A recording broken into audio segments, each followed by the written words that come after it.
ओम नमो भगवते वासुदेवाय। जय श्री कृष्ण। प्यारे भक्तों, आप सभी का मेरे YouTube चैनल में बहुत बहुत स्वागत है और आप सभी को वर्ष 2024 की बहुत बहुत शुभकामनाएं। प्यारे भक्तों, वर्ष 2024 का एक यह बहुत ही शुभ संयोग है कि इस वर्ष के आरंभ होने के समय ही प्रमुख व्रत एकादशी का प्रथम व्रत रखा जाएगा।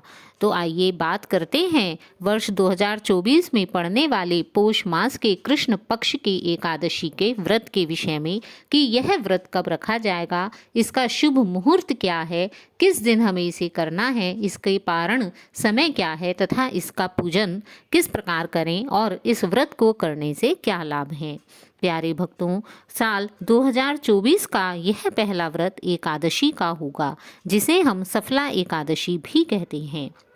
एकादशी तिथि जगत के पालनहार भगवान विष्णु को समर्पित है। इस दिन श्री हरि भगवान विष्णु की उपासना करने से समस्त दोष, दुख एवं दरिद्रता दूर हो जाती हैं।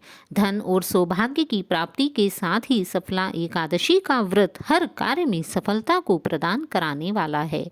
जैसा कि इसके नाम से ही विदित है कि इस एकादशी को सफला एकादशी कहते हैं, अर्थात जिस व्रत को करने मात्र से हमारे संपूर्ण कार्य, हमारी संपूर्ण इच्छाएं सफल हो जाती हैं, उसे हम सफला एकादशी कहते हैं। यहाँ पर प्यारे भक्तों, एक बात विशेष रूप से ध्यान देने योग्य यह है कि सफल होने का अर्थ, इच्छाओं के सफल होने का अर्थ यह नहीं है कि जो हम चाहते हैं सब कुछ वही हो, अपितु इसका अर्थ यह है कि जो हमारे लिए अच्छा है सब कुछ वही हो। तो आइए बात करते हैं पौष मास के सफला एकादशी के व्रत का शुभ मुहूर्त क्या है। पौष मास के कृष्ण पक्ष की एकादशी, जिसे हम सफला एकादशी के नाम से भी जानते हैं, इसका व्रत 7 जनवरी दिन रविवार को रखा जाएगा। क्योंकि इस बार कृष्ण पक्ष की एकादशी की तिथि 7 जनवरी को प्रातः 12:41 से शुरू होगी और अगले दिन 8 जनवरी को प्रातः 12:46 पर इसकी समाप्ति होगी। इस प्रकार इस बार सूर्योदय के समय एकादशी तिथि रहेगी तथा सूर्यास्त के समय भी एकादशी तिथि होगी। इस प्रकार यह बहुत ही शुभ संयोग है कि इस बार पूरे दिन हमें एकादशी मिलेगी। इसलिए इस बार इस प्रकार की कोई दुविधा नहीं है कि एकादशी का व्रत 7 जनवरी को रखें या 8 जनवरी को रखें। सभी के लिए, चाहे वह वैष्णव है चाहे वह गृहस्थ हैं, सभी के लिए एकादशी का व्रत इस बार 7 जनवरी को ही रखा जाएगा। अतः यदि आप भी एकादशी का व्रत करना चाहते हैं तो आपको भी 7 जनवरी को ही एकादशी का व्रत निश्चिंत होकर करना है। इस बार पूर्ण एकादशी होगी। इसे पूर्ण एकादशी कहते हैं, जो कि पूरे दिन में आती है। सूर्योदय के समय से सूर्यास्त तक इस बार पूरा दिन एकादशी ही रहेगी। यह एक बहुत ही शुभ संयोग है।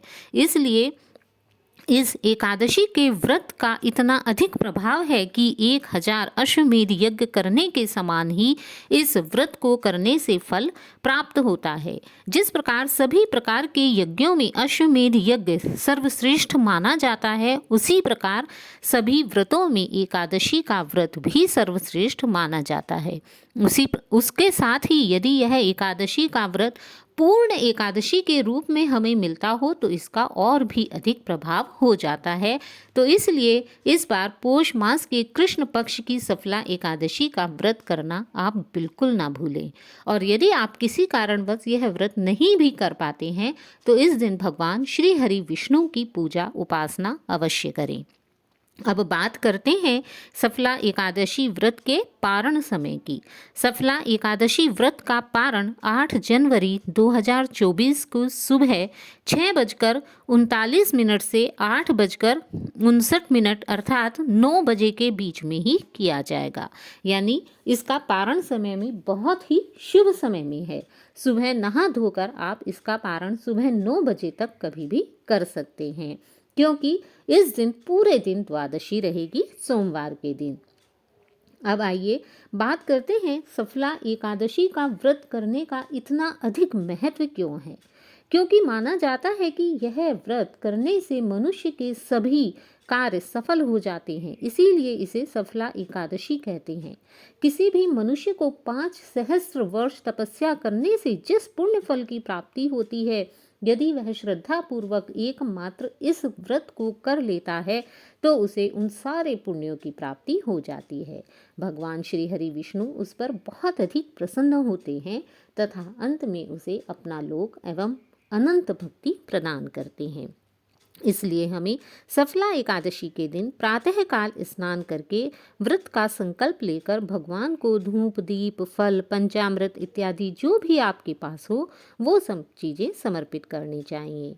भगवान श्री हरि को अच्युत रूप को नारियल सुपारी आंवला अनार लौंग इत्यादि जो हो वो चढ़ाएं। इस दिन आप तिल का भोग भी लगा सकते हैं।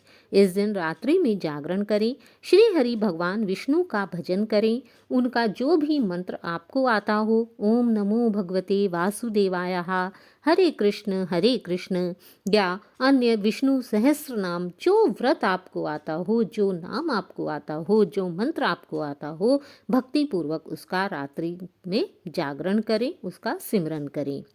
द्वादशी के दिन पारण के समय किसी जरूरतमंद व्यक्ति या ब्राह्मण को भोजन कराकर दान दक्षिणा इत्यादि देकर इस व्रत का पारण करें। भगवान श्री हरि विष्णु आपके समस्त कष्टों को अवश्य ही दूर करेंगे।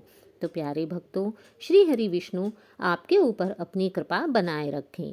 यदि आप इस व्रत की कथा को सुनना चाहते हैं तो उसका लिंक मैंने इसके डिस्क्रिप्शन बॉक्स में दे दिया है, आप वहां से जाकर इसकी कथा को सुन सकते हैं। तब तक के लिए जय श्री कृष्ण। प्यारे भक्तों, आप सभी को राम मंदिर बनने की बहुत बहुत शुभकामनाएं। जय श्री कृष्ण। राधे राधे।